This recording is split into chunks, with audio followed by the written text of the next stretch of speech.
You are listening to the Enormocast. Hey, crack climbers. Do you want a crack shoe that can easily do it all? From toddler-sized thin tips to soul-crushing offwidths and every single size in between? Well, too bad. Because frankly, that shoe doesn't exist. So this is where the word quiver comes in. Serious rock climbers simply don't rely on a single pair of shoes for everything, amigos. And Sportiva is more than happy to supply the goods. Start with the TC Pro, and you've got the monster-wide, all-witted thin hands covered. Then a pair of Eco Mythos will pick up the slack in those smaller, hard-to-stuff sizes. Incidentally, both face climb like butter too. Well, not all slippery and greasy like actual butter, but, you know, delicious and satisfying. Then for the really, really thin stuff, well, you're kind of on your own because those campfire Indian Creek debates can rage late into the night. Loose sport climbing or bouldering shoe? That's not a bad bet. Or just stuff those TC Pros and get strong? That works for some. Paddle outside the crack? Seen a lot of really good climbers go that route. Personally, I run a sized up Mira or a Katana and grimace and go. But whatever size is your crack dream or nightmare, Sportiva has the right weapons to drop into your quiver. And they're built to outlast even the most pitiful flailing. Check it all out at Sportiva.com or the local shop that really, really could use your business right now. We gotta get Listen, where you playing in town? You playing here? We're doing the Enormo Dome, whatever it is. It's terrific. Oh, It's yeah, a big house. We place, sold that it out. side of town. That's a Very big nice. place. You sold What's it that, out. 20,000 seats? We really should. The hell are you doing? I couldn't sleep. I'm checking the ropes. There was a frayed end on your rope, and I'm cutting it out.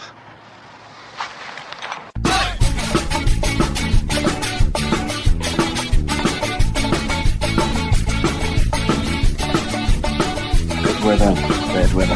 Now or later, anytime. Today's show is brought to you by Black Diamond Equipment, with support from Maxim Ropes. And the fine folks at La Sportiva. And don't forget our charter sponsor, Bonfire Coffee. Go to bonfirecoffee.com and enter Enormo at checkout for a discount on great coffee and to support the Enormocast. And now back to the show.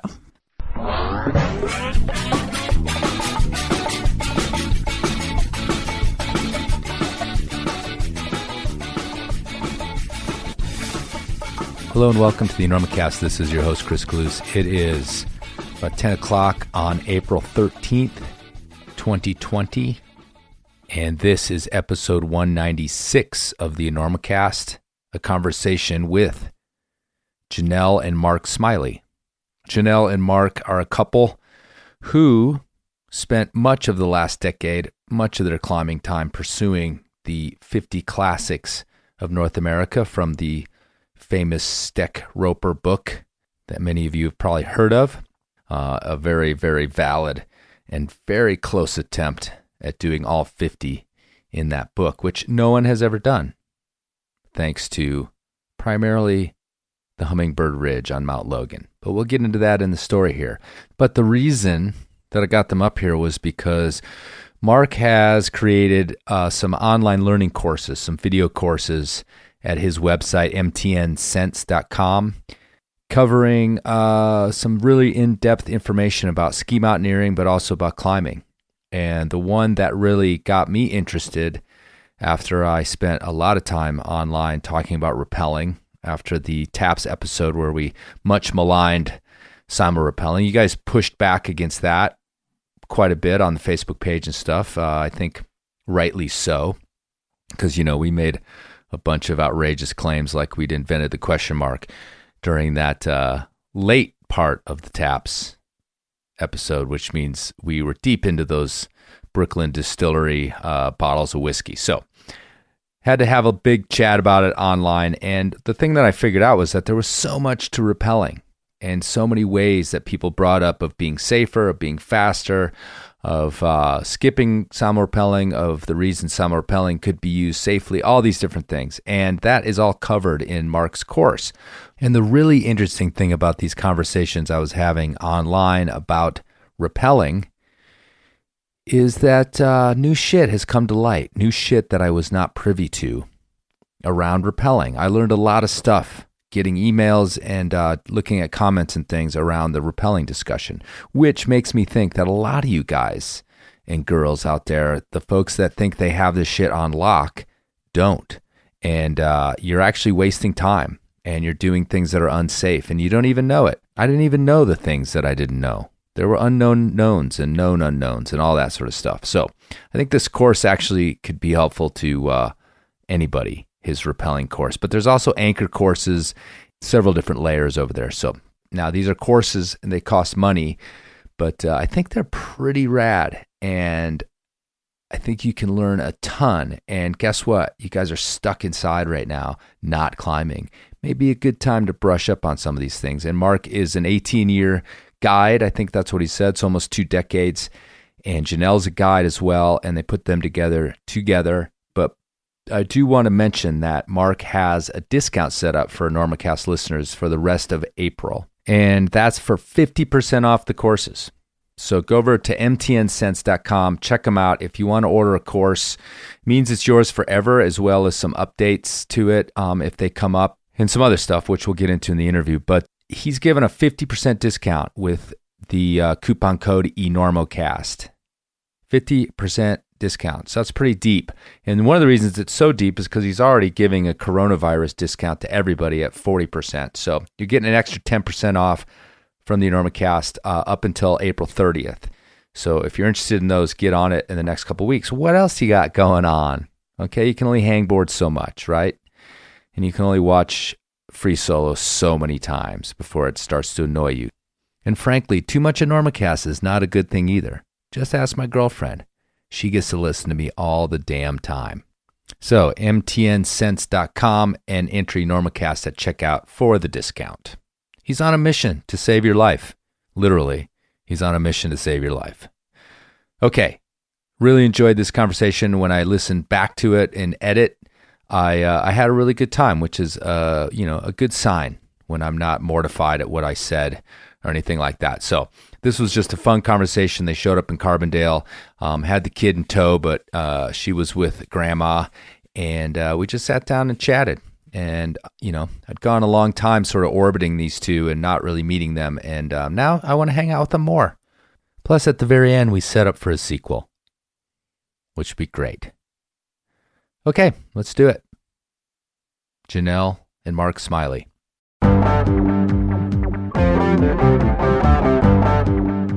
If there's one thing that has been relentlessly beat into your climbing psyche, it's that off with climbing is heinous. The worst. Only the realm of the truly sadomasochistic. Don't even try it, you wimps. Because it's just not for you. And yet the psychos at Black Diamond have decided to up the ante, go all in, call your bluff. Use whatever gambling metaphor you want here, because I'm just riffing. But anyway, those miscreant engineers have really done it this time with the number 7 and number 8 Camelots. Yep, the number 21 Camelot was a ruse, a cunning attempt to trick you. But the number 7 and number 8 are no joke. They are the biggest, baddest cams on the planet, featuring much of the pure dreaminess of the C4 line, with added beef where needed, and of course the trigger keeper for slinging them like a closed fist ready for the old 1-2 uppercut. So if, like most off-with aficionados, you've been forced into a pant-loading run for the anchors above a tipped-out 6, go check out Black Diamond's new large and in charge number 7 and number 8 at blackdiamondequipment.com or your favorite local shop. Once this stay-at-home thing lightens up a little bit.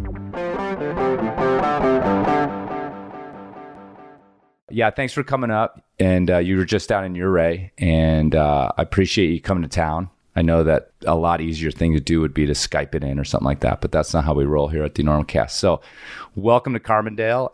What were you guys doing down in Uray? We're shooting some film for the AMGA. Yeah. And my parents live there, so it was very easy to go down there and spend some time working and having some free babysitting. Yeah. Did you just come out for the day? No, we'll spend the night. Oh, okay. Yeah. We also started this idea of skiing 10,000 vertical feet once a week, and Aspen has a little better vert than Uray does, so we'll do that tomorrow before we head home. Oh, cool. Yeah. So, and how old's your kid? 11 months old. 11 months old. So that's new to the mix, huh? Yeah. How's that going? It's quite different. Yeah. Yeah. No, it's super great. I think it's definitely a change of pace, of course, but it's also super rewarding because, you can go do your thing and then get to come home and, play with the baby, and it's really fun. But there's ups and downs. Yeah, for sure. But yeah, it's a shock. I as everybody listens to the show, I have a 3.5-year-old, lived maybe not quite the same lifestyle as you two were living, because I think a lot of your work in the outdoors was also professional, but still, in the tribe of, traveling a lot, doing whatever I wanted to do, basically. Yeah. Whenever I wanted to do it. And it changed, but also, I don't know how old you are, but it's an evolution, and sometimes even that lifestyle, which I think seems so awesome to everybody else's purview, sometimes you need to change something up, and having a kid is one hell of a way to change it up. I think it just adds another dimension. Right. That's how I keep describing it. It doesn't necessarily take us away from what we're going to do or how we're going to do it. It just adds another dimension. And babysitters become a lot more important. So I want to put that in perspective in terms of what I just said about lifestyle. So Mark, explain who you are in terms of your professional outdoor acumen, as well as, just kind of what you're into in the outdoors with climbing, skiing, and all that sort of stuff. I've been a professional mountain guide for maybe 18 years now. And that's evolved from, raft guiding in Buena Vista to Mount Rainier slogging to now running my own company and taking people all over the world, climbing, skiing, mountaineering, alpinism. Right. And it's been great. It's been quite a ride. It's also very feast and famine, right? You do a big trip and then you have a big off season.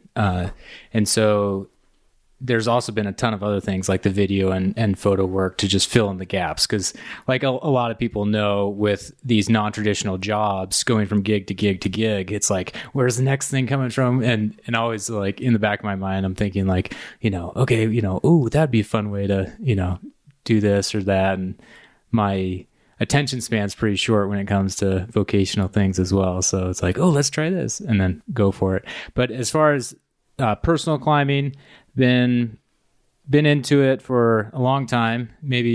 I grew up in Indiana, and so that geographical hurdle was overcome once I graduated from college and moved west. Okay. But I was super into it in middle school and on. But I was the guy that had Alex Lowe's, picture and Dan Osmond's picture on my locker.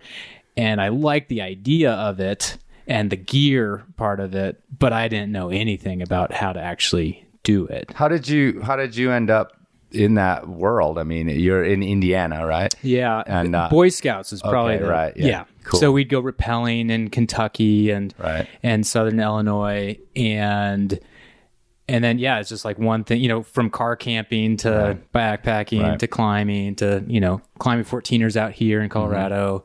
And then it's just that evolution put me, into the next thing. And when I would do when I climbed the Maroon Bells was the first 4th class thing that I'd ever done, that traverse between north and south. And I was 21 or 22 then. And it just blew my mind. It was if this hole breaks, I'm going to die. Right. And it was but that guy's doing it and he's not scared, so I better do it. Right. I can't be scared either. And that was a real, the bug bit me at that point. And it's what's next? And I've just kept trying to answer that question of what's next. And that's led me, along the way. I love that this kid in Indiana had a picture of Dan Osmond on his locker. Totally. No one at my high school had climbers on their lockers. Yeah. And I'm sure no one else did either. No, it was me, Greg Howell, and that's it. Right. And Greg still climbs a little bit, but he's cool. Yeah, that's funny.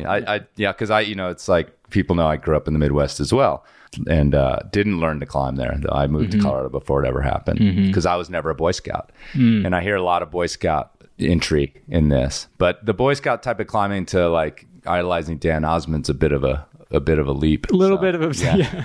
Well, magazines also, totally. We would pour over Rock and Ice I flipped through the same thing, I don't know, 50 times or something, and would draw the ads from the Marmot catalog or the Marmot ad, and it was like I was into it, and I was into when I say it was like the scene. Yeah. Right. No, totally. Like I didn't know jack about like I didn't learn how to tie a clove hitch until after I got hired to be a guide on Mount Rainier.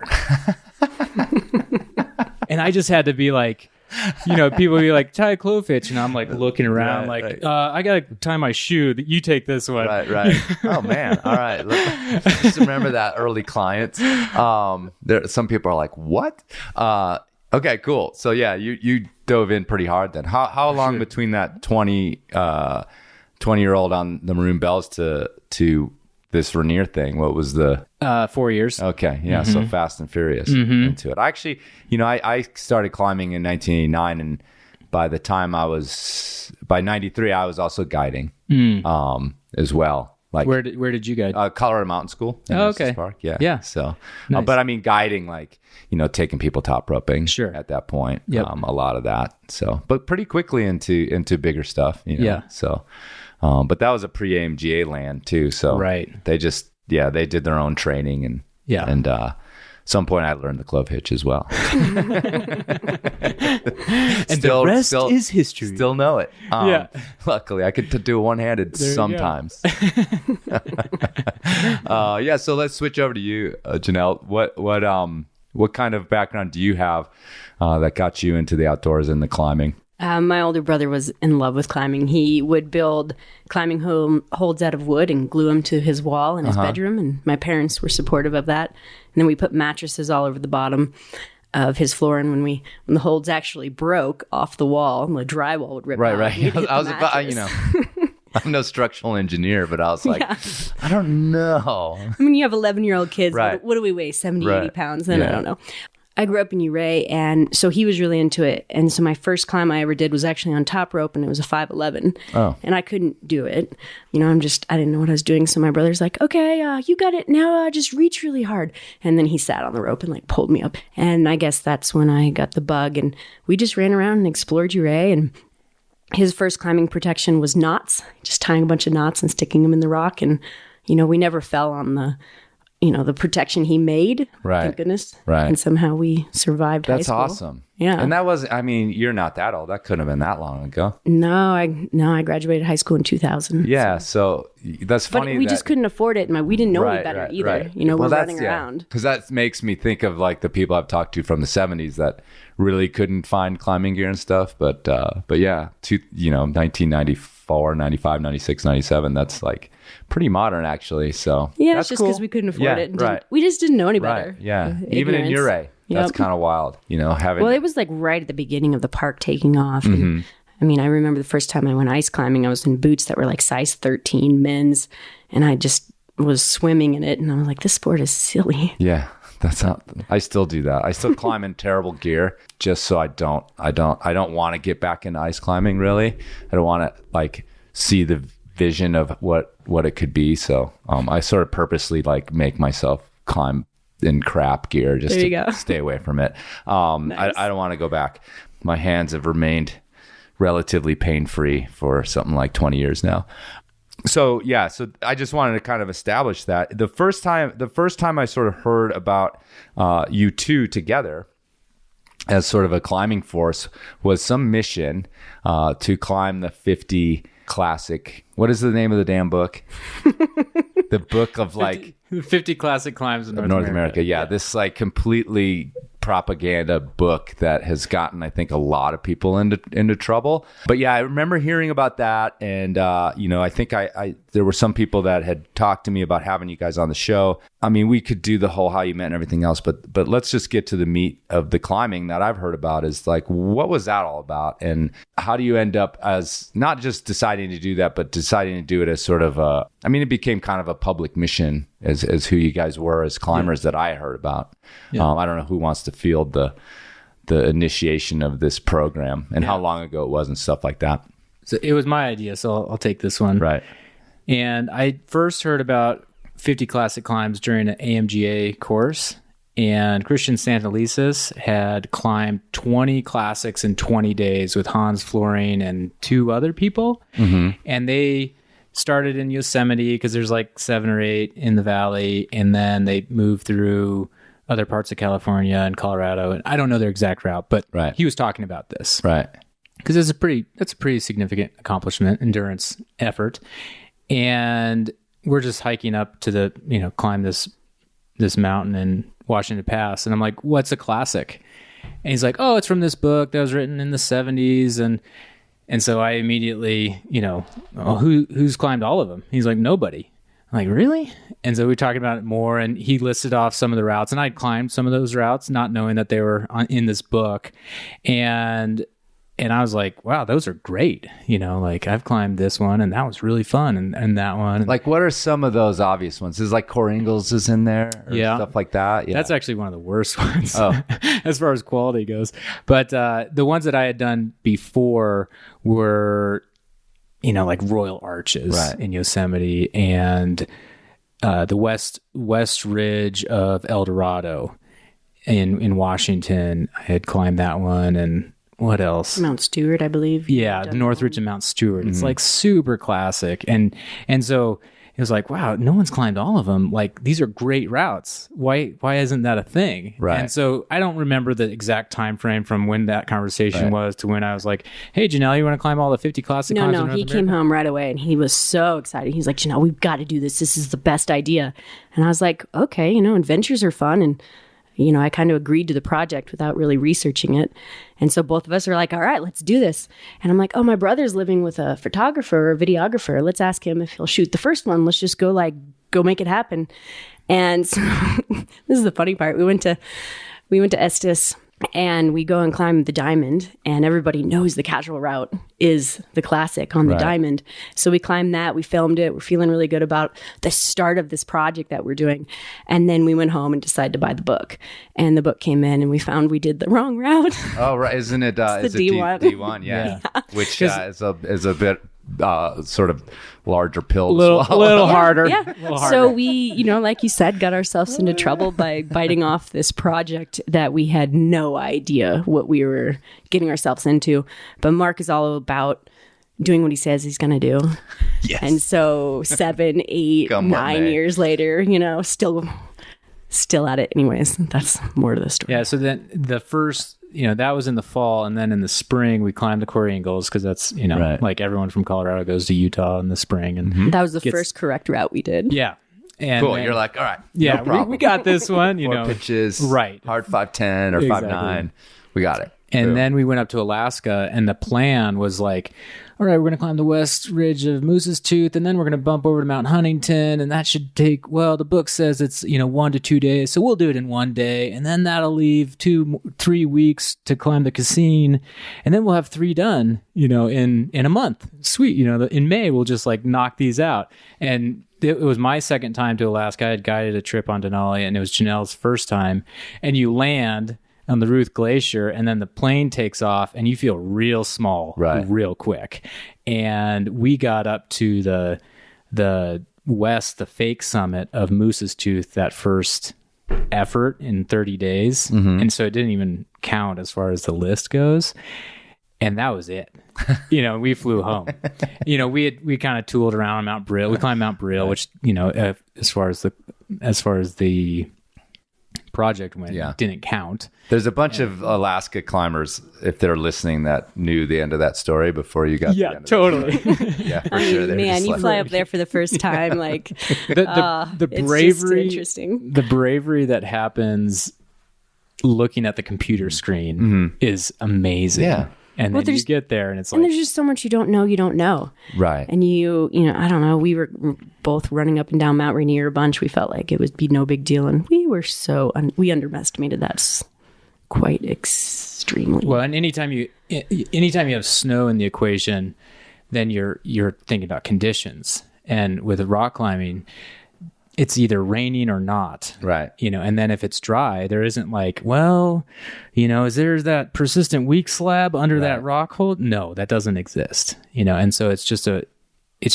different mindset that you have to go into it with this alpinism stuff. And then sometimes the mindset is there's a Serac wall. Is it going to kill me or is it not? Right. Probably not, but looming in the back of your mind that could break off at any time.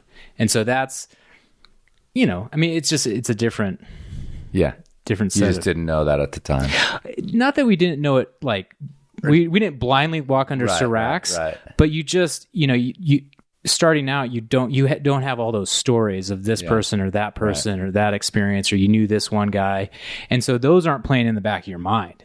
You're just like psyched and you know. If you're young and psyched, I mean, it's almost like you know those things, but you're not internalizing them, because otherwise, you know, you'd never get anything done. And so that's right. Like you do have to know about them, but you also have to sometimes just say it's not going to be me. Yeah.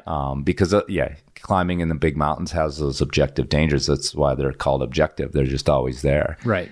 But it's just cool because, you know, here you are years later, you know, so many more days in the mountains under your belt, and you're able to like easily reflect, but there's no way you're at that age and that, you know, kind of like charging mentality. That's how you get things done, is you're not sitting there reflecting that much. Yeah. You know what I mean? Well, and that's why, you know, a big part of our military is 18, 19-year-old males. Sure. Yeah. It's like when they say charge and there's a, you know, AK-47 in your face, you'll go. Right. And I those, mean, those old guys are like, no, I'm you good. Go. You can throw me in the brink. I'm okay. Yeah, exactly. I don't think so.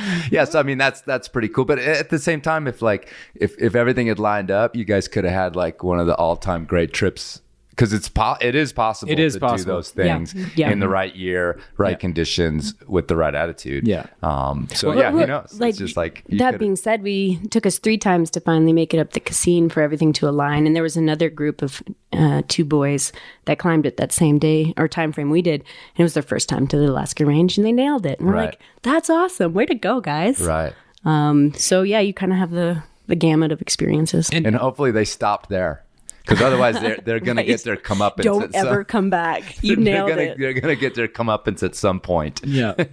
But, I mean, we didn't, even after a bunch of experience, you know, under our belt, we didn't stop, like, shooting for the stars as far as the plan goes. Right. Because as far as the list is concerned, I would, you know, loosely say 30 of them are easy relative to the other 20. And then of that 20, maybe 10 of them are pretty darn hard and can be career highlights of a lot of climbers that climb those routes. And then there's 4 that are just not really climbed, and they're like the Moby Dick is what we call them. Right. And you know, the biggest one is the Hummingbird Ridge on Mount Logan, which has only been climbed once, and it was climbed by the author because it was a career defining accomplishment. And it was even like, it was climbed in 1964 or 65, I can't remember. And on Logan, right? On Logan, yeah. And this effort that they put in was probably one of the biggest efforts ever that 6 guys put on a mountain ever. You know, there's no like asterisk like of North America. I think it's of ever. Because if you look at that mountain and you look at the ridge that they climbed, it's crazy. And then you read their story, and they had near-death experiences on the daily.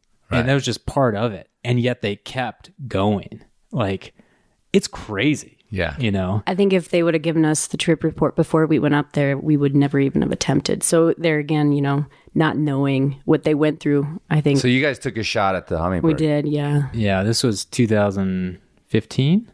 I don't remember. 14? Mm-hmm. 14. I think 2014. Oh, yeah, it was 14 because I got hip surgery right after. Yeah. The 2 of you? There was a party of 4 of us that attempted. Yeah, I was going to say, that's be a rough. Well, and that's required, actually. Oh, okay. Parks Canada requires you to have a party of 4. And we wanted a party of 4. You know, that's a good rule because, you know, just help with load and trail breaking and all that. And so Janelle had labral tears and got cortisone shots right before it, which had worked. The first round of cortisone shots worked, and so she was able to ski race on those, and it was like, sweet, this is a miracle drug. And then she got them again, thinking like, okay, we'll get 2-3 weeks of pain-free existence to climb Logan, and it didn't work. Right. And so she flew off, and the 3 of us went on, and we made it to like 13,500 feet or so. before. And in a nutshell, the cornices that we touched 5 cornices, 3 of them broke immediately. And so it was just like, as far as red flags go, and the mountain saying, nah. Well, the major objective hazard on that route is double cornices. So there's really no way to safely pass through these cornices. You're just playing Russian roulette. Yeah. There's no, and Dave Cheeseman and Kathy Freer are both like, their bodies are still they're up there. Yeah. And that's like, and they are the best of their day. They were the best alpinists in the game and had climbed all kinds of really, really cutting edge stuff. But gravity doesn't, they don't care. It doesn't care how cool you are. Yeah. No, this German guide in New Zealand said to me one time, which I always quote, is he says that the mountain does not know that you're an expert. Right. So that's exactly right. And so we were giving her, and we were gunning for it. And the snow conditions just weren't working out for us. And we were terrified. I mean, it was a somber experience. Like we'd lay in a tent all day waiting for conditions and not really say much. Right. And that is a unique experience. Normally you're like hanging out on the glacier and you're making pancakes and, like it's fun. And on this one, it was just like, boy, I don't want to die. And we each like dealt with that question differently. Janelle like cleaned up our house really well and like paid the bills before we left on this expedition. And Reiner, one of our partners, he left his room dirty and didn't pay any of his bills before we left. He's like, well, if I die on this one, then I mean, it's like, that's like real, know, like those are questions that should be answered, but boy, do you want to make a habit of that? That was the first time we wrote a will. Like, what are we going to do with our van and our climbing gear? Holy cow. Yeah, it was heavy. We went. Because every story about this climb has death around it. Sure. Yeah. Wow. I mean, the thing to put the book in context a little bit, who are the authors? Roper? Yep. Steve Roper and Alan Steck. Yeah. And it's kind of like, and this is what happened to you guys when or more to you, Mark, is that like, oh, it's the 50 classics. It's like it's like a field guide to like these really great climbs that, are awesome and they're all going to be super good. But it's really like, when you get down to Hummingbird Ridge, and I'd actually forgotten that's the sort of nail in the coffin of these things. Yeah. It's kind of like, well, define a classic, like, no one's ever repeated it. It's like whenever you talk to a first ascensionist about his awesome, sport climb he just put up, whatever, it's like, oh yeah, it's super classic. It's like and I'm always like, no, you don't get to say that. Yeah. Like other people get to say that, right? About your little baby that you just birthed, right, on the walls of Rifle or whatever. Yeah. So it's really strange that one's in there, and that's like the one. Yeah, everybody's just like, well, fuck that. Well, many of these routes actually didn't have very many ascents. Right. And I think Alan got together and Steve got together with their buddies. They're like, well, what have you done? Oh, I've done this. And, great and career defining. And so they're like, okay, cool. We need 50 routes. And they just threw them in a book. And I don't think they necessarily had the test of time to prove that they were classic. Yeah. And also like we just are interpreting it wrong. Cause I think some of them, they are highlighting this thing that changed climbing or was super important, but that also means it was extremely difficult. Yeah. And we're used to like a guide like that being like, these are routes for the people. Mm-hmm. You know what I mean? So, well, history was a really big aspect. I mean, it was the aesthetic appearance of the route, the history, and the quality of the rock, which I laugh because there's a lot of rocks that were not. Well, isn't the Finger of Fate in there? Yeah. Mm-hmm. Yeah. I mean, that's a mud pile. Mm-hmm. I mean, it's cleaned up, but it sure is aesthetic though. Yeah, the history did you guys is climb pretty it? profound. We did. Yeah. It's not too bad, that one. Yeah. Well, we went up there with just a free climbing rack. We didn't have tricams were the real thing that we didn't have that we needed for those pods. And I also didn't have like any kind of hooks or, any type of aid climbing stuff. We did some lassoing. I mean, that was it got kind of rowdy.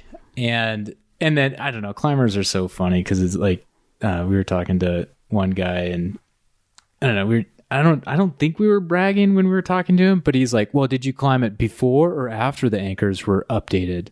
Well, I did it before that, really? So it was sketchier. And it's like, okay, cool, man. There was plenty of sketch, even though the anchors were quite good, because even every month those anchors melt out a little bit, and I'm using the word melt specifically because that mudstone is gnarly. Yeah. But no, I think back to the I don't think that Alan Steck and Steve Roper did a disservice to the climbing community at all, because they're just I could just in my mind picture them like, hey, let's write a book. They're authors, they're wordsmiths, and they're historians. And so this was them sitting around the kitchen table, and they didn't know if this was going to sell 3 copies, to each of their mothers, and they'd buy their own book, or if it was going to take off and be this like thing that for a couple decades people were like, dedicating their climbing time to checking off the list. And the other thing that's, I think, unique in context of the late 70s, early 80s is that the internet wasn't around. Right. And so sharing that beta, like even seeing a route from Rocky Mountain National Park when you lived in Michigan, that was the first time and the only time that you would see Hallett Peak, for example. Right. And so you're like, wow, this is a light in this gray space that is Colorado climbing, and I am going to go there. Right. And so I think it's awesome that they did it. I think it's awesome that they didn't just put gimme climbs in there, but they did put a few gimme climbs in, like Devil's Tower. We lapped the Durance route. The Durance route. Right. Yeah, it's like 5.7. Right. And Castleton Tower. Mm-hmm. It's a very attainable route. And then Royal Arches is also in there. Yeah. And then as you go, really as you go further north in latitude, you will get harder. Mm-hmm. And so the Colorado Rockies or the Canadian Rockies are a big step up. And then when you get into the Northwest Territories, that's a big step up again. And then once you get to Alaska and that, like St. Elias range, that's the real deal. Yeah. And the proboscis is in there, right? Or no, not proboscis, lotus flower. Lotus flower, right? Yep. Mm-hmm. Yeah, and then what's in the Canadian Rockies? Is it like Mount Temple or something like that? Mount Temple, Mount Alberta, Mount Robson, the Wishbone Red off of Mount Robson. Did you take any of those? We got all of them. Oh, so where are you? Yeah. What happened? Yeah, so we attempted all 50. Right. Okay. Cool. Well, that's pretty badass right there. Yeah, and we made 47, 48 summits. Depends how you asterisk them. Yeah. And yeah, the 2 that we didn't get was Middle Triple Peak and Mount Logan. And those 2, the objective hazard. Is Middle Triple like in the Kachatnas or something? Mm-hmm. Right. Yeah. And so essentially Middle Triple is like El Cap with a big Serac wall at the bottom and a snowfield at the top. Right. And a very complicated approach. Right. Well, the approach was the thing that, I think we finally got on the wall, but every time we crossed underneath, this giant hanging glacier just kept cleaving off. And we would purposely unrope and just be like, okay, which direction are you going to run if it goes? And it was just, we're like, this is silly. Yeah. Yeah, I think we crossed under it 6 times and our tracks were covered with debris, 4 of them. Like big debris, like refrigerator. Like maybe it's a climate change thing too. It might be much more active than it ever was before. And totally, because we talked to Conrad Anker who climbed it, and he didn't even mention it. Right. And so I wonder if he was also, I think, in his 20s, so either he didn't notice it or and on acid. And he had a near-death experience on it. Like the last pitch, they're rappelling down, and I think it was their anchor failed. And then he was like down climbing. We should ask him, but his anchor, I guess something didn't work. His buddy fell with the rope. So now he was on his own, still with a couple hundred feet to go. He was down climbing. Mm-hmm. Something slipped. He went. But the snow was so soft down below that both of them survived and walked out. Right. It's like, like, heavy. wow. Yeah. Like, whoa. And so, and I think that route has only been climbed maybe 4 or 5, maybe 6 times. And so when we got there, the bottom 100 feet had fallen off. And so a lot of these alpine rock routes, the lowest part of the rock is the most rotten because the glaciers, as they're receding, it's exposing this freshly, churned up granite. And just like on Half Dome, like it exfoliates. And so it had exfoliated 100 feet right off the snow. And so when we got there, we had to reestablish that section of just blank rock. and we're not big wall climbers. And so literally the first time I'm using a beak and like a hook, I just like, hammered this bat hook with a hand drill because, power drills aren't allowed in the park. And it took me 4 hours to get up 100 feet. And I was terrified. we were definitely hanging it out there, but we used up all of our good weather to just put this route back together. And then we had 9 days of storm, and we tried a couple more times, and ultimately went home, because it just, didn't happen. And that was just the two of you? Yeah. Mm-hmm. That's amazing. Yeah. I mean, talk about testing sort of a relationship and resolve together. That's pretty intense. To go up there and be living in this like edgy world of danger like that. Yeah, it's definitely made parenting easier. Parenting is so easy. Oh, we got a code brown? No big deal. Wait, the kid's alive? Okay, we're fine. Yeah. Fine. If she's crying? That's an airway. We're good. Right on. So 48 ain't bad. Not bad. You guys. 48 asterisk. Wait, you keep saying asterisk. Just let it out. Yeah, no, I mean, like Hallett Peak fell off. Yeah. So we didn't climb the bottom 2 pitches of that. We didn't go to the summit of all the things. Like when we climbed the nose, we didn't go to the summit. Whatever the summit is, I don't know. Okay. Well, in Mount St. Elias, we climbed a different route because the objective danger was too high. Right. And so we went from the ocean to the summit and skied the thing. Okay. And that was way more fun. Yeah. Yeah. Check. Yeah, So we're we good. We kind of played with it. Yep, boom. And I was going to ask you about the North Dakota, whether you'd gotten to it before it fell off or not. But no, it fell off a long time ago because I was there. Yeah. Mm-hmm. So I was in Estes when it happened. So, Really? Yeah. Do you see the debris, the dust? Oh, we cloud went kind up. of thing? I went up to guide it the next day. Wow. I was basically the first person to sort of be like, what the hell is going on up here? Yeah. Did you think there were bodies under there? Because that's a popular route. No, there was just all this like weird and wild debris all over the place. Mm-hmm.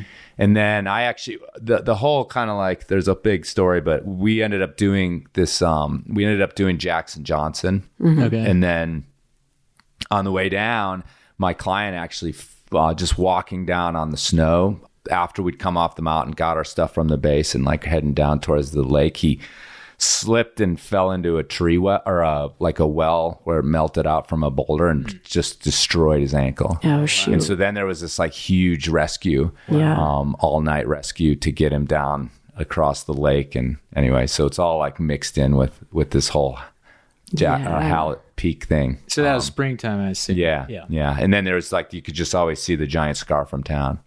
So, yeah. But how'd you you just climbed around the junk? Is there a new start? I mean, we made one up. We made it happen. Yeah. I mean, who knows if we were on or not. It probably went, it was a little run out, That I guess. counts. But That's just still the like mountains. 5'10". That's the way the mountains you work. just improvise, right? All right. We're erasing your asterisk. Okay. Officially here on the Enormocast. Jury, gavel. The hits gavel tail, has right? dropped. Yeah. So that's awesome. You've done what you're going to do with that, I hope. Yeah, I mean, like the... Well, You have a child now. we have a child. Well, Mark kind of jokes that, by the time our child is 16 or 17, that glacier on Middle Triple will have melted and fallen off. And then we as a family can go back and finish this project. She can be the rope gun. Right. All the like a 13D start. Yeah, maybe we could do this when she's 11. Right. And then Mount Logan, all the double cornices will have melted off. So then it's just, a ridge scramble. Right. Okay. So yeah, there's still hope. Hold on. All right. Stay tuned, Yeah, right? stay tuned. No, but we kind of concluded that the number of days that you get to climb in your lifetime is a finite number.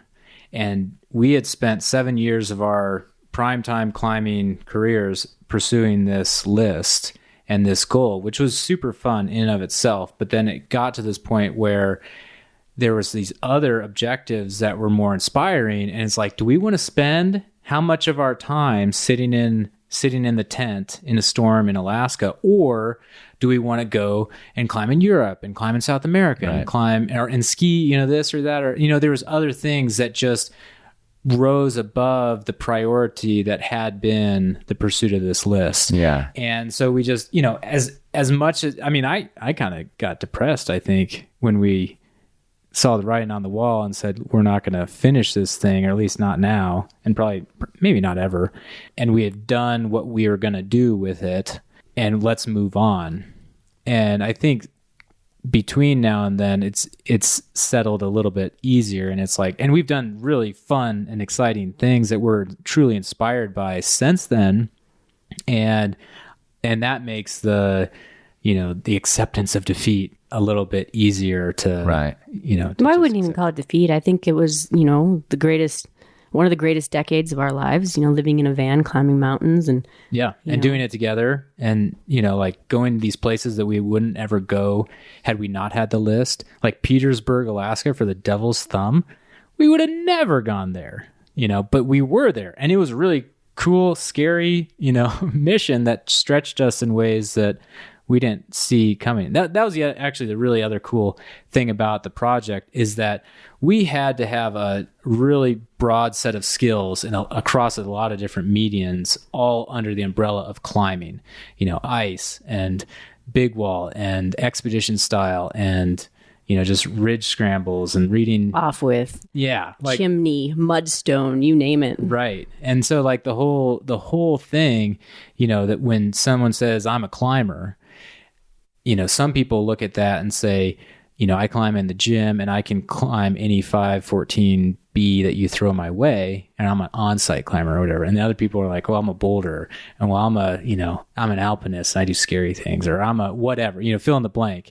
And when I say I'm a climber, it's like I can do a whole bunch of different things at a pretty okay, acceptable grade, but I don't do any one of them like at the top. So would you say you're like a classic climber? I'm a classic climber. Well, yeah, I mean, it actually really is, this whole specialization thing is a modern concept in a lot of ways. And so you've got, those guys writing the book, and that's really what a climber was then, because like the whole Chenard thing of, taking the skills in the Yosemite to the Great Ranges, like a lot of those great climbers, not all of them. I mean, Harding was just a rock climber for the most part, but a lot of them, that's what they did. And that's what was seen as just natural. Like you are good at all of these different things. Yeah. Like Alan Steck, the author and the guy that climbed the Hummingbird Ridge, it was either the months prior to that or the months preceding the Hummingbird Ridge, he did the second ascent on the Salathé. Right. So, I mean, this guy is like cutting edge on both both mediums. And that's all. I mean, this guy was like legit. And now when you see interviews of, I mean, he's like an old man, and like I would disassociate him with like this elite athlete, but man, in his day, he wouldn't have asked me to go climbing with him. Like I'd be way under his ability level. But then when we interviewed him for Hummingbird Ridge, he lives in Berkeley, and all he was interested in was like our high-tech stove. Like, well, kerosene has more BTUs than diesel, and how much food are you going to bring? We had, like 14 60-pound loads, or maybe it was 16 40-pound loads that they were expedition styling, and 1,400 meters of fixed line. Right. You can fact check me on those numbers. And he still had the shovel or the spade that they used, and they drilled holes in it to make it lighter. Yeah, he bought it from like Ace Hardware. Right. Yeah. Like, and it was like a Army steel surplus thing. Or something like that's that. probably more correct for that. Yeah. It was like a 4-foot tall hickory handled shovel. Right. I mean, that was his like piece of gear that was like, man, you gotta have this. You gotta have this shovel. And we're like, we got some newer shovels. We might take them, but thanks for the offer. he could not see us doing it alpine style. He's like, you can't carry that much food. They did it in like 30 days or something. Like, it was for real. So anyway, I don't know. I think that the take home message for me is like, like having this goal helped us go these places and do these things that we wouldn't have done otherwise, and put on, the training regiment because we had this carrot to like train for, and we were kind of scared of it. And it was really motivating. And then the flip side of it was like, man, we're sitting in this tent for the umpteenth day, and we're not climbing, we should just go to Yosemite and, get sunburnt climbing Splitter cracks. And so, being in the moment of what it, when it was sometimes hard, but also... Well, anytime. I mean, we had some pretty major ups and downs. I remember the second time we tried the Cassine we were unsuccessful because there was this crazy warming there. And there was actually also a lightning storm that came through Denali National Park, and it just was not lining up. And we came home, and Mark didn't talk to me for like a month because he was so mad. That's not true. It's so true. So mad. But again, you have to put it in context. Let's talk more about that. But again, like our plan for that May was we were going to go and climb the west ridge of Moose's Tooth, second attempt, and then we're going to bump down to climb Mount Fairweather. Right. And then we're going to bump from Fairweather to St. Elias. No, we did Huntington, which we did do. We did all of those. Yeah, and then we're going to go back to Denali National Park and get on the Cassine. And so our month was like this insane, like who even tries for this? But we had to, to get what we got done in the 7 years that we got it done, took this like hairball plan of like way overreaching and then having to be okay with less than. Yeah, right. We got 3 out of 4 that trip, and he still didn't talk to me for a month. I was pissed. Living in a van? Because Are you guys still living in a van? Yeah. Still, yeah. No. In a van, not talking to each other is pretty heavy. Oh, man, we were in Vegas one time. I got so mad at him. And I get out of the car, and I slam the door, and I start walking down. And then I realize I'm in like some random street in Vegas, and I think I hear gunshots. I don't know. So I get back in the car and slam the door again and sit in the driver's seat. And Mark's like, "You're back quick." I'm like, "It's scary out there." That's got to be like just standard van life, like living though. Yeah. Just where do you go when you're mad at each other? There's nowhere to go. We're in a van. Right. Well, I'm sure everyone else never has that problem. Front. Don't come up here. Well, don't look at me. Yeah, we did get the. There's the nice way to close the tent zipper, right. And then there's the mean way. Right. Oh. It still doesn't have the same impact as like slamming the door. And that's when you grab a shovel and just start throwing snow on the tent, and then you're like, "Wait, this is going to cause me harm. I better stop."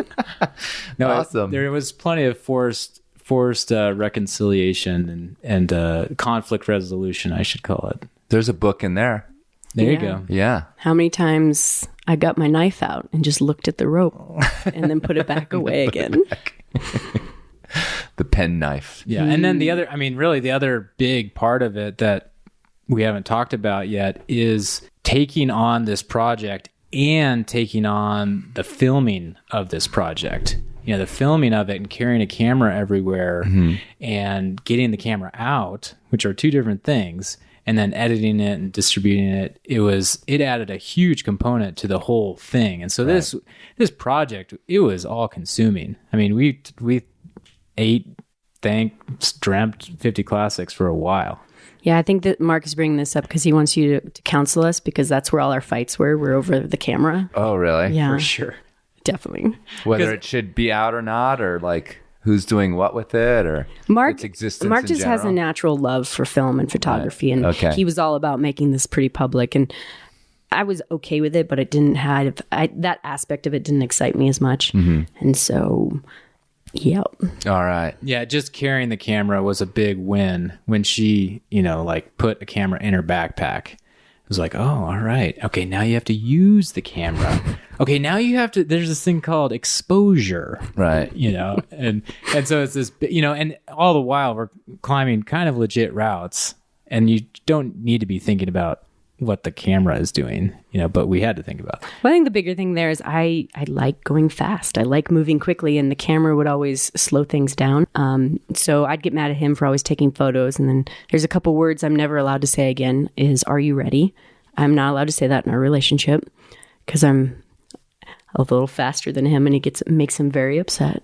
So another way to say that would be Janelle's impatient. Okay. Man, we're getting into the gold now. Let's get back to climbing. The audience wants to hear about that. Janelle is super, super fast, super efficient, and can just in any of these expeditions, she would be in the front of the van packing all the food, and I'd be in the back of the van packing all the gear. And so we got like mega dialed on those type of things. So we could roll up to a spot. The first year that we went on this, quest in 2010, we did 26 routes in one, spring, summer, fall. And so, we got really good at showing up to a place, getting the beta, getting the gear, getting the food, and going in there. And the camera part of it would just slow the process down. Right. And so you're like, everything's firing and and we're moving up this thing. And then I was like, wait, that was a cool shot. Can you climb that again? Come on. Climb that again. Well, all of these are just really, a lot of them are really big routes and you just don't have, you kind of need to move. Yeah. Well, yeah. I mean, every time you do that, you're definitely, taking a sort of chance that, just taking a little chunk out of the possibility of success. I mean, when you slow down and stop, because in those big routes, it's like time is money and you got to get up and get down or you may not make it. So I can feel you. Yeah. And I mean, we're like, you get new gear and you're cutting off all the tags and the zipper pulls and everything. And then you throw a 4-pound camera in the mix and it's like, oh, okay. And you're ski mountaineer. And so, the whole, ounces here and ounces there and grams here and grams there is like your whole bread and butter. Right. I like going fast. Yeah. So, all right. Well, we've spent a lot of time on that. Okay. And so moving on. Yeah. I wish you guys could see the faces that are being made. Anyway, that good counseling. You guys made it through. Yeah. You have a child together now, so let's focus on that. Still successful in many facets of life. And through this time, you said 7 years. When was sort of the final realization of like, hey, this is pretty much off the table now. We're good to go. When we went up we had Middle Triple and St. Elias and Logan on our tick list for that last year. And we're like, well, if we get Middle Triple, we'll go, regardless if we get Middle Triple, we'll do St. Elias and Middle Triple. If we're successful on those two, we'll give Logan a try again. And so when we came off of Middle Triple and we were unsuccessful, we're like, I don't know. I think we stayed at our friend's house in Alaska and used up all their internet watching really bad TV because we were so depressed. And we had a buddy we were going to meet up with for St. Elias. He's like, hey, just look at it as a different mountain, different project. Just go in there with a new, fresh eyes. Let's just go have another fun adventure on the mountain. And so then we were successful in St. Elias and it kind of built some more stoke. But it's like, you know what? Mark's like, I have no desire whatsoever to go back to Logan. Like, I just don't feel like I'd survive if I tried again. And I think that was kind of What was the year? The end. 17. Yeah. So just not that long ago. No. Yeah. Yeah. And it's wild because I remember hearing about it. And then I think you guys were then, it was like in the grind of it all. Yeah. And it was like, because there's always, this is what's going on. This is what we're doing. Right. And so I didn't ever hear the story of any of that stuff. So it's like, how do you finish a story like that? Right. Totally. Well, and then we also had, we were still like throwing up, do we like put in the time to get better at aid climbing and more efficient and be strong in the spring when Middle Triple Peak is an option, which takes a lot of dedication and, you have to like not ski and you have to go, climb in the wintertime, which we don't do. Or we had this other opportunity to ski across the Alps.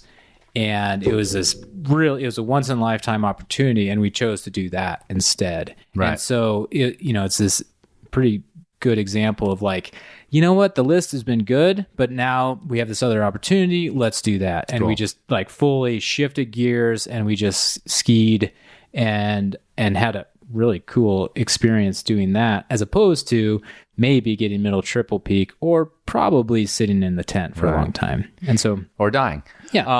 That was like the bulk of what you talked to Doug on Totally Deep about was the Traverse. And, correct. Yeah. So, and that was pretty, this is all pretty recently. And you, through this, sustaining yourselves guiding and doing media racing, what was sort of sustaining like your lifestyle? It was a combo. I mean, we were living in Crested Butte during the winters and we both worked at the Nordic Center there. Mark was the manager and I did the director of events. Okay. And so we did that, and then it was roof shoveling, it was guiding, random donations. We did a couple Kickstarters, sponsorship from different companies. Obviously the first time, our first sponsorship was Canon, and they gave us one pair of sunglasses and we thought we had totally succeeded. Boom. Yeah. Done. And then it just, then they were great and it just kind of transformed and moved onward and upward. We really didn't need too much money. I mean, we had a really good rental situation where it was cheap when we were there, and then we weren't paying rent when we were on the road, and we were on the road for 6 or 7 months a year, and we owned our van, and that was the big like start of it. It was like buying this van, And then, I mean, like the expensive part of it was doing expeditions in Alaska, which we would do one a year, and that'd be like $5,000 or $6,000. And then the rest of the time you're just in, as you know, like it doesn't cost too much to live on the road. Right. So we didn't really need that much. No, we were pretty cheap too. So thank you for everyone who housed us and showered us and gave us free food. Yeah, now we're trying to pay that back for the next decade. So anyone that comes through Jackson is like, hey, I'm like, yeah, come take a shower. Laundry, you got it. Right. Cool. Yeah, no, you have to do that. Mm-hmm. And it's nice to eventually graduate to a place where you can. Totally. Not like this house that we're sitting in right now. It's the first time I've ever had an actual guest room with a guest bed. Yep. And it's cool, because then you get to you get to see their stoke and kind of.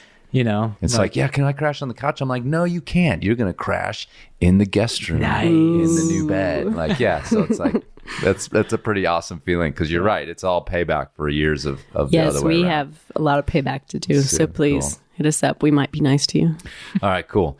I want to talk. We got to switch gears because one of the reasons you guys are here is to talk about this other project that Mark's been doing with the climbing end of things. It's a team effort. Well, let's talk about this project. Yeah. The online instructional video. Who wants to take the moment to give me the rundown? I'm good at using cameras now, so I can shoot a lot of this. You feel better about them? They're not like, you don't get PTSD from the hoisting? No, I just go for a run in the morning, then I'm like, all right, I'm all yours, Mark. Okay, cool. I just got to get out the crazies. Now, this has been, we're about 3 years into these online tutorials. Okay. And essentially, I'm taking the things that I teach in guiding career and the things that I've learned from personal experience, personal climbing, and I'm making online how-to videos in the framework of a course. Okay. And the first one I did was how to climb Denali because I climbed it 5 times. And the first time I climbed it, I didn't know anything, but I still stumbled my way up. And it's like, man, there's all these rookie mistakes that you can make and still make it, but it's way more enjoyable if you actually know this stuff before you go on to the mountain, and then you won't make those mistakes. And the genesis of it was sitting in the tent at the base of Alpamayo in Peru with 2 clients that wanted to climb Denali by themselves. And I'm like, all right, we got a rest day. And I just start writing the list of what do you want to know? And they're like, what about this? What about this? And so that started the chapters. And then I just shot them. And I used some footage that I got because I always have a camera with me and I have a ton of, hard drives of footage. And so it's pretty neat because I can talk about this thing, whatever the topic is, like melting snow for water or how to pitch a tent. And then cut to these actually there or somewhere else of real examples that really sears into your brain much more than a book. And so it's kind of like reading a book, but way better because it's not these black and white or even color still frames. It's like a whole video. And so all these topics that can be taught on video and maybe some, strategy is I just document it. And it's, you can just systematically go through it. If you forget something, rewatch it. And then the catalog of offerings has grown in the last 3 years. And so there's, rock climbing acres, rappelling, ski mountaineering, navigation, and I'm just going to keep adding to them. Right. So it's pretty fun. Let's talk about the rock climbing ones. Then. Okay. Because it's interesting. You guys said when you walked in, you said you'd listen to Taps, which just came out, and I find myself that that's a lot of tongue in cheek stuff But after Taps, then I start getting emails like, you said this or you said that. And I'm like, I was sort of joking, or yes, I do believe that or whatever. But here I am in this position of sort of an example of someone with a lot of experience and has a public face. And so I get all these questions. Yeah. And every once in a while, I just have this thing in my head of who am I to be giving this advice? And am I and then I'm like, am I legally bound by any of these emails? If someone, gets in a situation that messes themselves up. But what I realize is that, I have all this personal experience it's different than what the book might tell you. And I, and the ways in which you really encounter these things as climbers, which isn't always the same as, the Freedom of the Hills is the great example right. everybody uses. Is it some of that stuff too? Hey, this is the set in stone way to do things, but here's been my experiences. Are we getting your experiences out of some of these tutorials as well? Yeah, for sure. And that's been the neat thing about like a podcast, where it's kind of like the Wild West, where it's like, hey, we just do this. These courses they're not like polished in that like, out of the 24 experts, we took the average of what they were saying, and this is what we think. It's more like, hey, this worked for me on this one route, doing this one thing, and that's combined with make a decision for you. Right. This, that's the cool part about climbing in general, is that it's not an equation. It's not, there's not the same outcome every time, and there's always going to be curveballs thrown at you. So if you're good at making decisions, then you can take any route and anywhere and have a successful outcome. And yeah, so that's kind of where I sit with it. Right. I'm going to show you what I do. Like the anchors ones, 50 non-textbook anchors I trusted my life to. Okay. That is just like, if you pitch that to the Mountaineers publisher, they'd be like, nope. Right. Like Freedom of the Hills is like the opposite of that, where I'm like, okay, an anchor needs to be good enough for what it's for. And so at the very minimum, your anchor could be your fingertips and your, the tips of your shoes. Or like if you're ice climbing, it's just like a 1/4 inch of your ice pick. That could be your anchor, as you're free soloing up something. And then on the other side of the spectrum is a 3-point, shared load, cordelette, all that kind of thing. Right. But we live in this gray area where maybe it's a 2-point anchor, maybe it's a 1-point anchor, maybe I wrap the horn around a tree, or wrap the tree around a horn. What am I trying to say? Some sort of tree got wrapped by a piece of webbing. Would be my there guess. we go. Okay. Well, what Mark's trying to say is he really wants to help people make decisions, and he wants to teach the reasons why they're making those decisions. And he even offered a really great, what do you call it, of, if someone, there's no reason to die building an anchor or not using enough pieces. So yeah, it's been about 3 years now where I want to remove the financial part of making a crap anchor and wrapping off of one stopper, which a lot of people have done, myself included. And when I was in my 20s, that decision was a financial one. Right. Like, dude, these are like $10, like I'm not going to burn two, one's good enough. And so my thing is, if someone needs to bail, I'm going to buy their second piece of gear. And so they can make a legit anchor and get out of there, and then they email me and I just send them cash.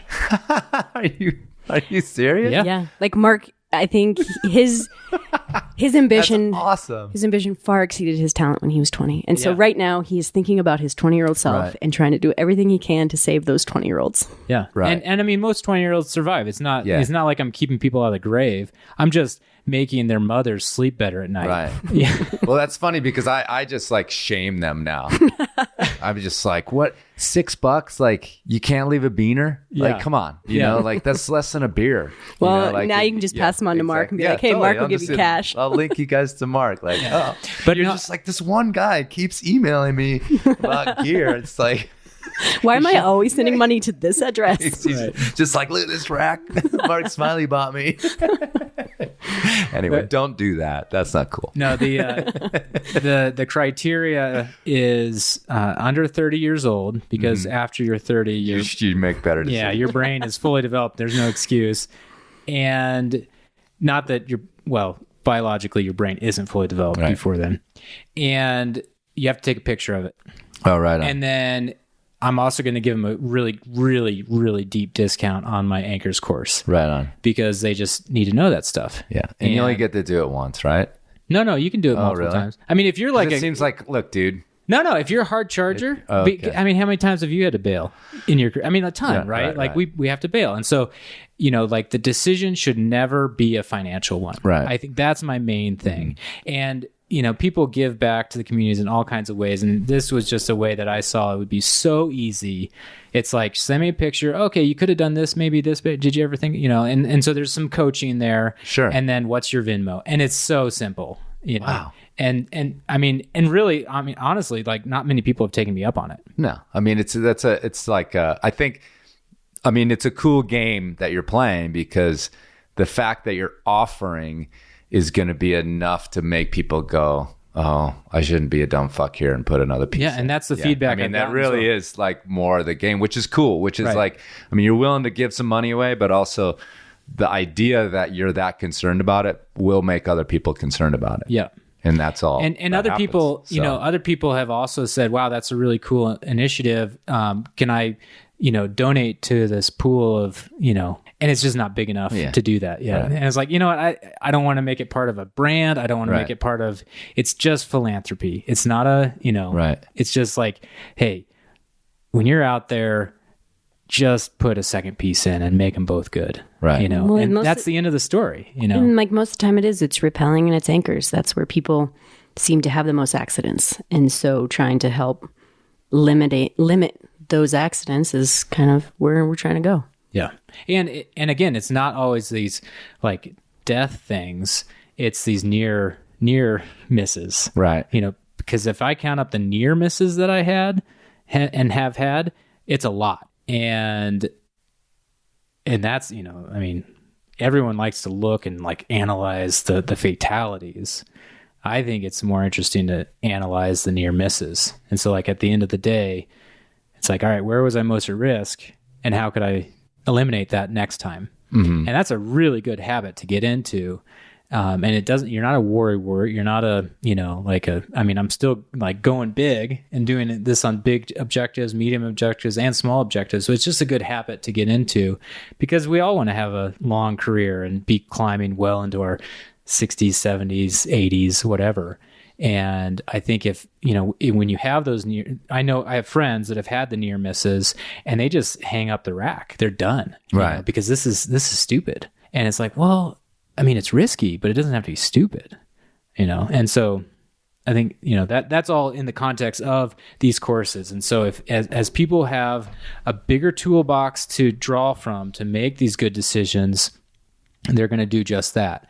And so the courses have that in mind. Like, hey, you need to know this stuff. And the stuff that can be known needs to be known. And you can know it by watching this course. Mm-hmm. You can also watch it by scouring YouTube for 5 days, right? And maybe get something that's okay, and maybe something that's marginal, and maybe you'll find a nut every once in a while. But this is like the good stuff, and that's what I'm holding the standard to. Is like this is good stuff, and it's not just like textbook. It's rubber meets the road, real learning, and then like through the AMGA certification, I've been, tested by my peers and bring that to the table as well.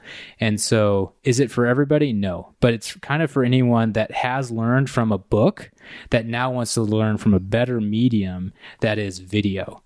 And so you're seeing the knots being tied. You can hit replay. You can, see the different examples, the real life examples in action. And it's a powerful thing. And I think in 20 years, this is going to be widespread where people, kind of like dating, 2005, if you met a friend or were talking to a friend and they were like, oh yeah, I met this girl online. You're like, whoa, weirdo. Right. And now when you say that, 15 years later, it's like, well, of course you met him online. Whereas I think learning about climbing, skiing stuff that can be learned online will be learned online because it's a powerful thing. It's way better than books, in my opinion. Right. Well, and it's also, the course thing, I think everybody in their head will leap to like that being the best, like, being on site with somebody. But there's our advantages to this over that. Like you just said, replaying, going back and looking at it again, because I guided for years. That was in the ancient history, but I do spend some time still doing one guiding thing twice a year, which is to teach a crack clinic with Steph Davis. Cool. I'm just like one of her sort of minions that are there, and I've been doing it for years, and I do it because I'm friends with her, and I have a lot of fun doing that because it's very limited scope guiding that I feel comfortable doing. Because I kind of got out of guiding because I started to find it to be a little scary. Yeah. And part of that Hallett thing that I mentioned earlier, you know, like this situation that shouldn't have resulted in any sort of accident, was like a serious major thing. And I was just like, you know, because we're walking down, like no helmets on. We're just like hiking out. Right. If he'd have flipped around and gone in that thing head first, he might have gotten killed. Totally. And I was just like, ooh, shit. Anyway, but back to this thing, you know, it's like we go through all this stuff in the moment, and you have a schedule throughout the day. And so it's like, everybody needs to learn this, and we have this hour right now to learn this thing. And then we move on, you know, and it's like 9 people. Certainly some of them have it dialed and other people don't. And they have chances throughout the 2 days to ask more questions or to get you aside or whatever. But it's not like just saying, okay, like, let's just redo that. Let's just look at it again, right, the whole way through again. Right. And that individualized part of it, I think, is really cool too, because very seldom do you do these like beginning-ish kind of rock courses, whatever they are, as an individual thing. You're in a group. And in every group we have, you know, and you guys know this too, like those 2 people got it before I hardly even left my mouth. Right. These folks, they're going to go home and not have it. And everybody's in between. So it's an individualized thing in a way, because you can just go at your pace and look at it at your own, as you do it. And a month later, when you've forgotten, because that's the other thing that I'm sure happens to these people who go to these courses, they don't climb all the time. So they learn this thing, and then it may be months in their lives before they ever use it again in the field. Exactly. Yeah. Well, and it's kind of like learning language too. If they're at home learning this language, as they show up for your clinic and they know the language already. So now it's just the hands-on aspect. Right. So looking at these things beforehand. Yeah. Yeah. And it just sets everyone up for success. Like, it's not going to replace real life experience, but when you show up, you'll be so ready and able to learn at a higher level. Or you'll be there and be like, so I watched this video, and that's exactly the opposite of what you're doing. I'm just like, damn that guy. That's when we'll get lots of emails. Exactly. Yeah. Well, I was just shooting the... He didn't even know how to tie a clove hitch when he started guiding. Did you what know an that? Idiot. Anyway. No, I was just shooting the AMGA videos in Uray, you know, ice climbing, and there's 2 like really experienced ice climbers that were the talent, Pat Orman and Lindsay Fixmer. And I learned stuff, you know, from, like, I learned a lot of stuff, and I've ice climbed for decades. And so the point is that learning should never stop. Right. And there isn't one style of learning that just, you know, is the best for everybody all the time. Right. And so in-person has its place. Books have their place.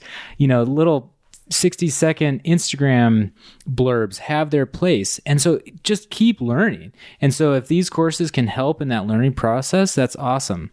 But there, you know, there's kinesthetic learners, there's audible learners, there's, visual learners, there's, all these different types. And in the video, I think it does hit on several of these different senses that will help stick in your brain. If I have a client, for example, that we're going to go on a glacier, I send them my crevasse rescue course. And it's like, I don't, see that they've played it through and then go, oh, they know everything about crevasse rescue.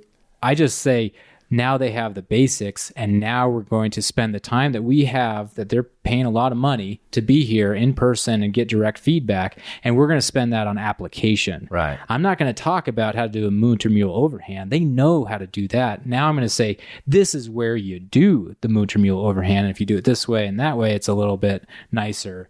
It's a little bit better. And, they don't need to learn what a microtraction is when we're in person, because they can learn that online before we even show up. Right. And then if they forget what a microtraction is 4 weeks later when they've been at work forever and they're like, what's that thing called? They just click replay and it's like, that's what it is, purchase. It's just a neat tool. Yeah. It's really neat. And it's fun because I've been shooting video forever. And so I have this whole list of, of outtakes of like real life examples.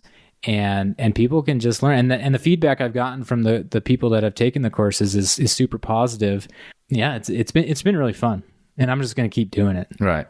And you've got a rappelling one. I do. Yeah. Yep. And it's like, I've just opened this can of worms on Sama rappelling in that last episode. Yeah. But regardless of that or anything else, that right there, I just would love to prescribe that all my listeners, experienced or otherwise, like, watch something like that. Yeah. Because, you don't know the corners you've started to cut. Like, I kind of always talk about, like, the you learn all these hard rules, like you always do this, you always do that. And then I always talk about, like, gun safety as my example, because I grew up with a hunting family, and like, you learn, when you're allowed to have a BB gun first, and you learn all these, like, rules, and then you're simulating having a real gun, so you don't ever do this, and, like, if you're a little boy and you're like 9, it's only a matter of, like, a couple weeks before you're shooting each other with your BB gun, because that's fun. Yeah. And so it's like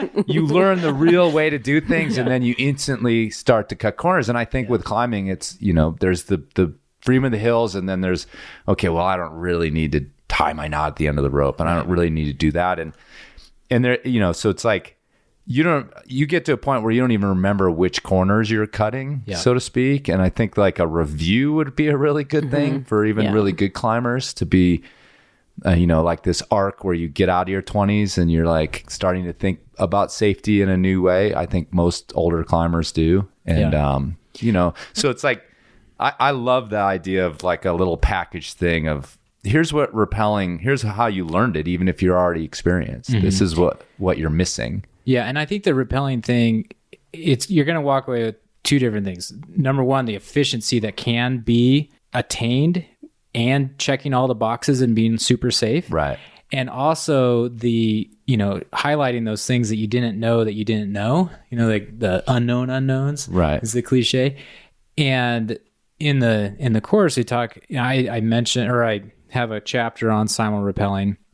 And it has its place. You can do, especially if you're climbing with gree-grees, that's the big thing, is that if both people have a gree-gree, simul rappelling can make sense in that context. But the thing that in just researching for this course, I really, like, sat down and thought about it a long time.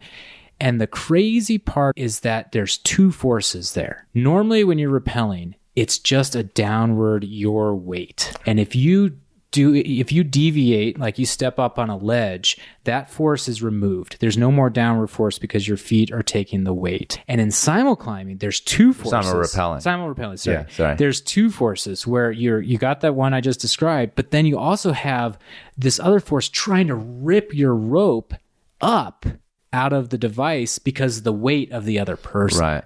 And that is this force that is really hard to conceptualize as you're doing it. And it's not until it bites you that you are like, whoa, that's bad. And hopefully, that knot at the end of your rope jams up against the thing. And actually, hopefully you're tethered to the other person. That's what I show in the course is, that's how to really, make it safe. And if you make simul rappelling safe to the standard, like air quotes, then you're not too much faster than just rappelling normal. And that then brings up the point of, like, making a checklist. Yeah. And, like, again, in the course, it's like, I just work high to low, check the anchor, check the thread, And so high to low is an easy thing to remember. And you're just like, look up, look down, and now we go. Right. And it really is, like, I just guided Alpamayo in Peru this last year, and there's cornices there and, like, little ice plugs and stuff that I didn't want to be under once the sun comes around and starts hitting the face. And we did not simul rappel, and we had to make our own V threads. And the client, when we got down to the bottom of it and we're having dinner or whatever, and we're reviewing the day, he was like, that was the fastest I've ever moved off of a 1,500-foot face. And we were fully legit. Right. Like, full, aside from being under, falling hazard. And so the point is, which is why you were moving fast. That's right. And we could move fast, but we didn't have to break a bunch of rules. Right.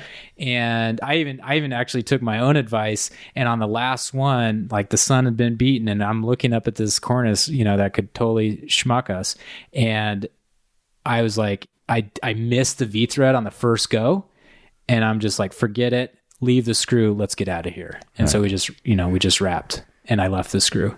And it's like, who cares? Right. It just doesn't matter. And so that I was, taking a little bit of my own advice, and it was good, in the end. How much does the ice screw cost? I don't even know anymore. Full price, I think there's $85. All right.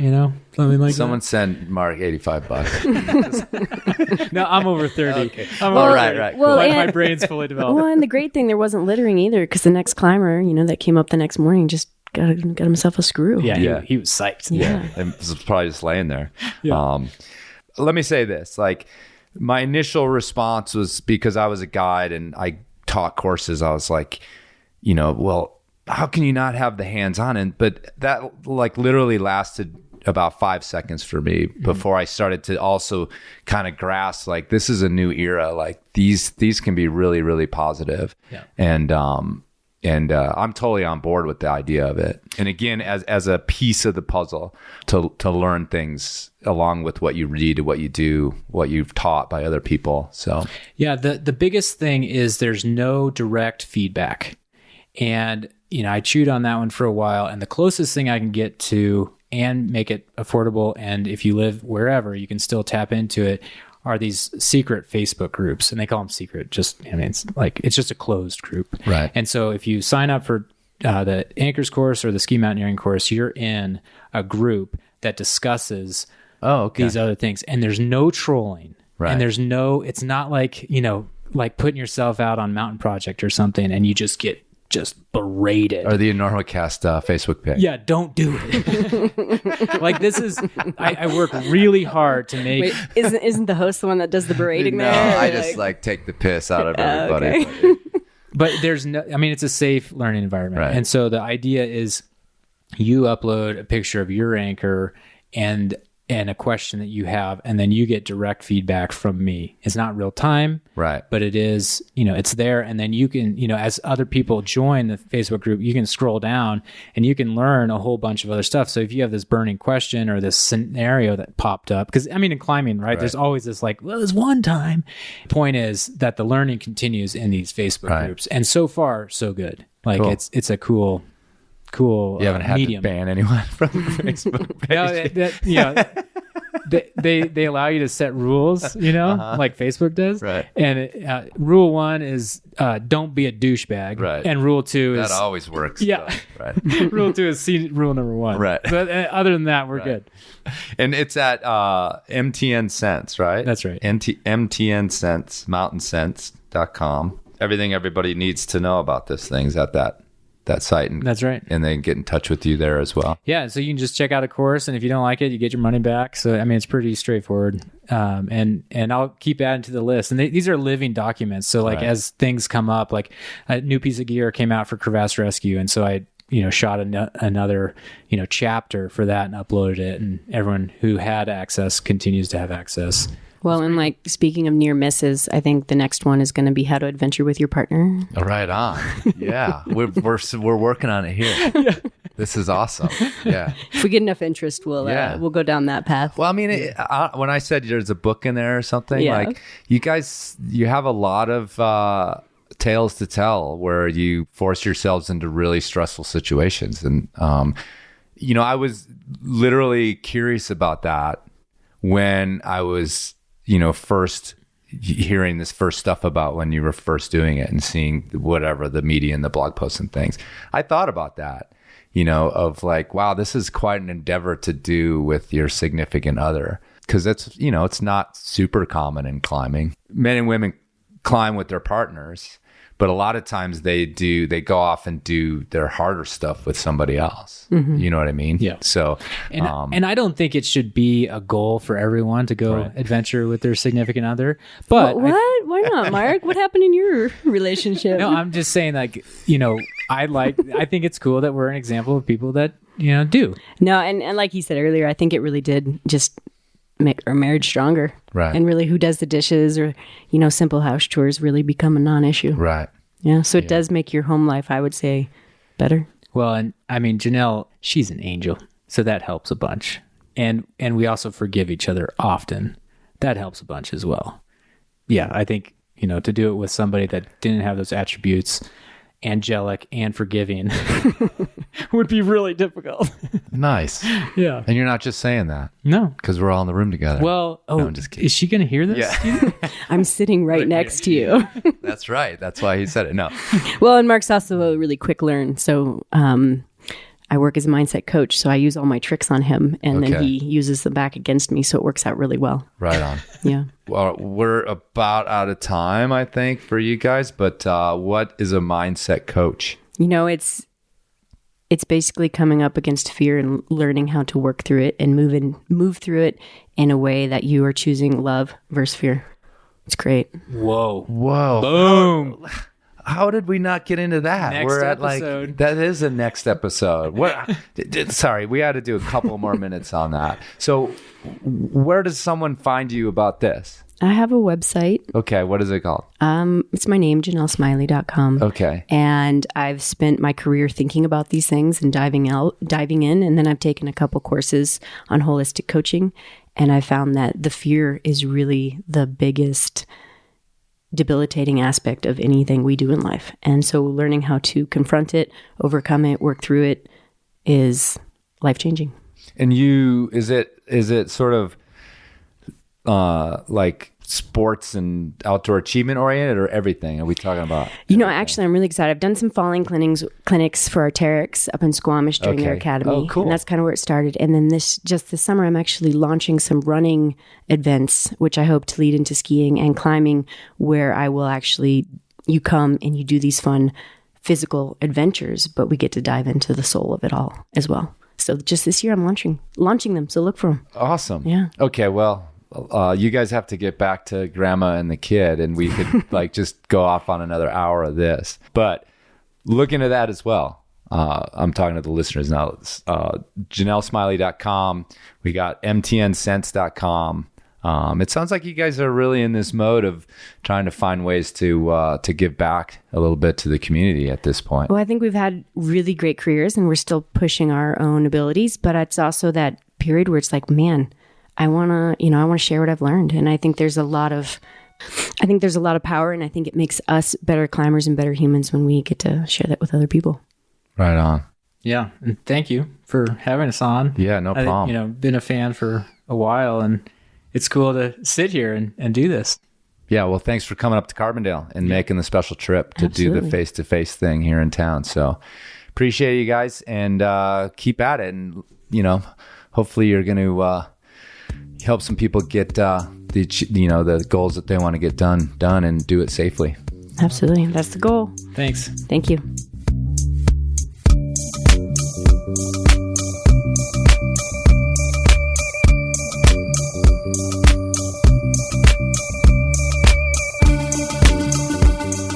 All right, folks. Thanks for listening. And thanks to Janelle and Mark for showing up. Living in a van together as a couple for years and years and years, doing heinous, dangerous mountaineering. Man, I don't know if my relationship could survive that. And we're pretty solid. And let's get Janelle back on here to talk about fear. That sounds cool, doesn't it? Okay, a reminder, those courses are available at mtnsense.com, and for the rest of April, you get a discount if you enter Enormocast at checkout. 50% off, baby. Do it. You got nothing going on tomorrow. Or right now, this afternoon. Nothing. Zero, zilch. Yeah, that's pretty heavy. All right, we're not checking knots right now unless you're doing that silly furniture climbing, but we can check on each other. So let's just leave it at that. Don't forget to check on each other.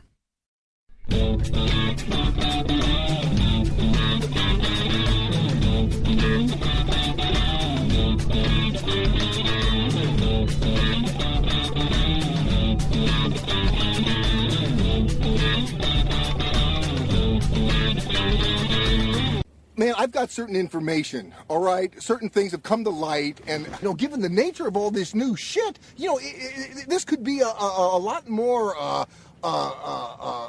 complex. I mean, it might not be just such a simple,